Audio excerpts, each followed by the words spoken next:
I hope everyone is well. In this video we talk about iPhone passcode devices. After watching this video, all the problems of your passcode device will be solved. Now more people don't know how to jailbreak or how to backup or how to erase passcode devices. That's why I try to explain for you easy. If you like this video, press the like button. If don't subscribe my channel, please subscribe my channel for more update. Now for example, how to identify iOS version if anyone give passcode devices. Don't worry, I will explain how to check iOS version if you received passcode devices. Go to open 𝐒𝐴 connect with diagnostic mode. When you connect with diagnostic mode, automatic show iOS version in 𝐒𝐴. After verify iOS version. Now if you need to erase without restore active serial number with 𝐓𝐴 or 𝐼RP or 𝐓𝐡𝐴 Pro. If you need to use with 𝐓𝐴 or 𝐼RP, so need to check same version, iOS hello screen support or not.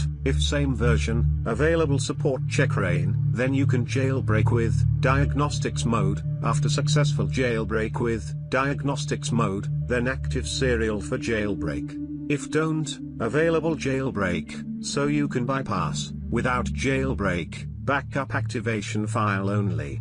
Passcode devices, check this video description, I give link for without jailbreak, how to backup for bypass. I'm trying to convince you, I don't know if you can understand. If you can understand, you must comment.